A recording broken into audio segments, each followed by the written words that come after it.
अस्सलामु अलैकुम वरहमतुल्लाहि वबरकातुहू। अल्हम्दुलिल्लाहि कफ़ा व सलामुन अला इबादिहिल्लज़ीना इस्तफ़ा, अम्मा बाद। मोहतरम नाज़रीन इकराम, 18वें पारे का आज आसान दर्स कुरान में तीसरा रुकू है, जिसके अंदर 18 आयतें हैं। सूरह मोमिनून सूरह नंबर 23 में आयत नंबर 33 से आयत नंबर 50 तक। औज़ुबिल्लाहि मिनश्शैतानिर्रजीम, बिस्मिल्लाहिर्रहमानिर्रहीम। वक़ालल मलअउ मिन क़ौमिहिल्लज़ीना कफ़रू वकज़्ज़बू बिलिक़ाइल आख़िरह वअतरफ़नाहुम फ़िल हयातिद दुनिया मा हाज़ा इल्ला बशरुम मिस्लुकुम याकुलु मिम्मा ताकुलून मिन्हु वयशरबु मिम्मा तशरबून।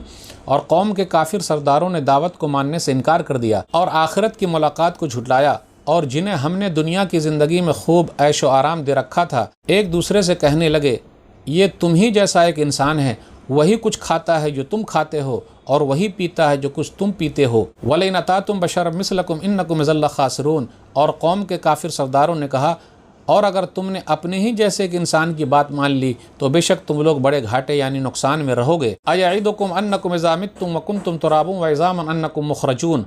कौम के काफिर सरदारों ने कहा, क्या वो रसूल तुमसे इस बात का वादा करता है कि जब तुम मर जाओगे और मिट्टी और बोसीदा हड्डी हो जाओगे तो तुम कब्रों से दोबारा ज़िंदा करके उठाए जाओगे। हाय हात लिमा तुअदून। तुमसे जो वादा किया जाता है वो बड़ी अनहोनी बात है, समझ में आने वाली बात नहीं है। इन हिया इल्ला हयातुन दुनिया नमूतु व नहया व मा नहनु बिमबऊसीन। कौम के काफिर सरदारों ने कहा, हमारी ज़िंदगी तो बस दुनिया ही की ज़िंदगी है, इसी दुनिया की ज़िंदगी में हम मरते और जीते हैं और हम हरगिज़ दोबारा ज़िंदा नहीं किए जाएंगे। इन हुआ इल्ला रजुलन इफ्तरा अलल्लाहि कज़िबन व मा नहनु लहु बिमुमिनीन। ये रसूल ऐसा आदमी है जो अल्लाह के ख़िलाफ़ झूठ बोल रहा है और हम उस पर ईमान लाने वाले नहीं हैं। क़ाल रब्बिन्सुरनी बिमा कज़्ज़बून। रसूल ने दुआ की, मेरे रब, इन लोगों ने मुझे जिस तरह झुटलाया है उस पर तू ही मेरी मदद फरमा।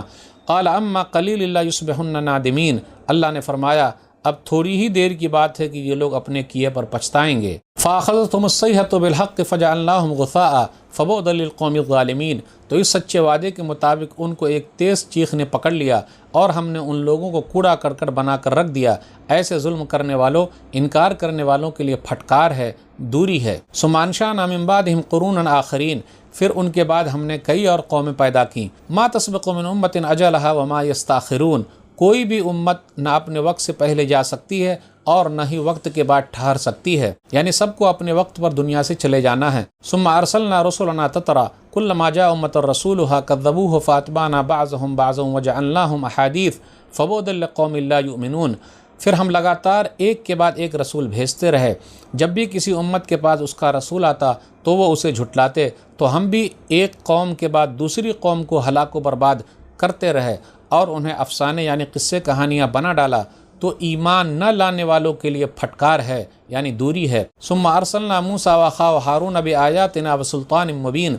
फिर हमने मूसा अलैहिस्सलाम और उनके भाई हारून अलैहिस्सलाम को अपनी निशानियों और खुली दलीलों के साथ भेजा। इला फ़िरऔन व मलइहि फ़स्तकबरू व कानू कौमन आलीन। फ़िरऔन और उसके सरदारों के पास तो उन्होंने तकब्बुर यानी घमंड किया और वो बड़े सरकश लोग थे। फ़क़ालू अनुमिनु लिबशरैनि मिस्लिना व क़ौमुहुमा लना आबिदून। तो फ़िरऔन के लोग कहने लगे, क्या हम अपनी ही जैसे दो इंसानों यानी मूसा और हारून पर ईमान ले आएँ, जबकि उनकी पूरी कौम हमारी ग़ुलाम है। फ़कज़्ज़बूहुमा फ़कानू मिनल मुहलकीन। फ़कज़्ज़बूहुमा फ़कानू मिनल मुहलकीन। तो फ़िरऔन के लोगों ने दोनों यानी मूसा और हारून को झुटला दिया, तो वो भी हलाक व बर्बाद होने वालों में से हो गए।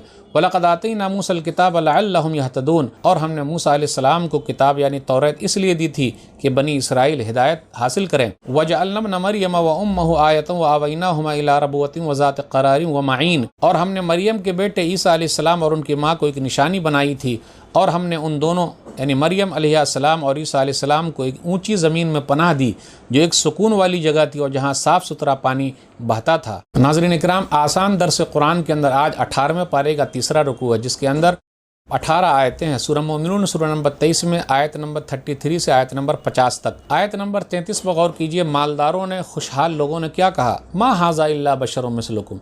अरे ये तो तुम जैसे इंसान हैं, खाते हैं जैसा कि तुम लोग खाते हो। काफिरों ने इंसान होने की वजह से रिसालत का इनकार कर दिया कि ये रसूल नहीं है, और अंधी मोहब्बत करने वालों ने रिसालत की वजह से इंसान होने का इनकार कर दिया कि ये कैसे हो सकता है। लेकिन याद रखिएगा, नबी और रसूल लोगों में से हैं लेकिन सरदार हैं। इन हिया इल्ला हयातुन दुनिया नमूतु व नहया व मा नहनु मबऊसीन। आयत नंबर 37 पर गौर कीजिए। हमेशा से ये रहा है, जो लोग एक अल्लाह को नहीं मानते और एक अल्लाह की नहीं मानते, जो लोग لا الہ الا اللہ محمد الرسول اللہ کو نہیں مانتے، وہ لوگ یہی کہتے کہ ہماری زندگی بس دنیا کی زندگی ہے، ہم یہی مرتے ہیں اور زندہ ہوتے اور ہم دوبارہ اٹھائے نہیں جائیں گے۔ آپ غور کیجئے، جب ہم کچھ نہیں تھے تو اللہ تعالیٰ نے پیدا کیا، اب ہمارا سب کچھ موجود ہے، دوبارہ اللہ زندہ کیوں نہیں کرے گا؟ آرام سے کر سکتا، اور اللہ کے لیے بہت آسان ہے۔ پھر آگے یہ بیان کیا جا رہا ہے، جھٹلانے والوں کو تیز چیخ نے پکڑ لیا، فَأَخَذَتْهُمُ الصَّيْحَةُ بِالْحَقِّ، آیت نمبر 41 ہے۔ تو تیز چیخ نے پکڑ لیا، تو اس سے کون لوگ مراد ہے؟ فَجَعَلْنَاهُمْ غُثَاءً، تو ہم نے ان کو کوڑا کرکٹ بنا دیا۔ فَبُعْدًا لِلْقَوْمِ الظَّالِمِينَ، ظلم کرنے والوں اور حق کا انکار کرنے والوں کے لیے پھٹکار ہے، دوری ہے۔ تو یہ کون لوگ تھے جس کو ہلاک و برباد کیا گیا ہے؟ کچھ لوگوں نے کہا قوم سمود ہے، جن کی طرف صالح علیہ السلام بھیجے گئے۔ کچھ لوگوں نے یہ کہا شعیب علیہ السلام کی قوم ہے، جو مدین والے تھے، ان لوگوں کا ذکر ہے۔ کچھ لوگوں نے یہ کہا کہ قوم عاد مراد ہے، جن کی طرف ہود علیہ السلام بھیجے گئے۔ کچھ لوگوں نے کہا ان سے وہ لوگ مراد ہیں جو بنی اسرائیل ہیں۔ لیکن نوح علیہ السلام کی قوم کے بعد جتنی قوموں کو اللہ نے ہلاک و برباد کیا ہے، وہ لوگ مراد ہو سکتے ہیں، اور وہ لوگ سب کے سب مراد ہیں کہ جو لوگ بھی اللہ کی نہیں مانیں گے، نبیوں کو پریشان کریں گے، تو اللہ ہلاک و برباد کر سکتا۔ اور یہ قوموں کے واقعات اس لیے بیان کیے جا رہے ہیں کہ ہم اور آپ ایک اللہ کو ماننے والے ہو جائیں اور نصیحت حاصل کریں، ورنہ ہمارا بھی انجام یہی ہو سکتا ہے۔ اس کے بعد غور کیجیے آیت نمبر 43 پر، ما تسبق من امۃ اجلھا وما یستاخرون، کہ جس کا وقت آ جاتا ہے تو اس کو مہلت نہیں ملتی، نہ وقت سے پہلے کوئی جا سکتا ہے اور نہ وقت آنے کے بعد کوئی دنیا میں بچ سکتا ہے۔ سورہ یونس سورہ نمبر 10 آیت نمبر 49 ہے، اذا جاء اجلھم فلا یستاخرون ساعۃ ولا یستقدمون۔ ہر امت کے لیے ایک وقت متعین ہے، جو وقت آ جاتا ہے تو وہ امت چلی جاتی ہے، کسی کو مہلت نہیں ملتی۔ وَآوَيْنَاهُمَا إِلَىٰ رَبْوَةٍ، اونچی جگہ پہ ہم نے مریم کو اور ان کے بیٹے کو مقام دے دیا، ٹھہرنے کی جگہ دے دی، اونچی جگہ پر۔ اس کا تذکرہ یہ ہے کہ جہاں عیسیٰ علیہ السلام پیدا ہوئے وہ جگہ اونچی تھی، وہاں پانی کا بھی انتظام تھا، پھر اسی طرح چشمہ جاری ہو گیا، اور کھجور کے درخت تھے جہاں سے تازہ کھجور وہاں آتی تھی۔ تو یہ اللہ کی نعمتیں تھیں۔ تو یہ واقعات بیان کرنے کے بعد اللہ تعالیٰ نے یہی کہا کہ آدمی کو چاہیے کہ اس پر غور کرے۔ تو ناظرین کرام، آج کے درس میں بس اتنا ہی۔ اللہ سے دعا ہے کہ اللہ تعالیٰ ہم لوگ قرآن کریم کو پڑھنے، پڑھانے، سمجھنے، سمجھانے، عمل کرنے اور دنیا کے کونے کونے تک پہنچانے کی توفیق دے، آمین۔ والسلام علیکم ورحمۃ اللہ وبرکاتہ۔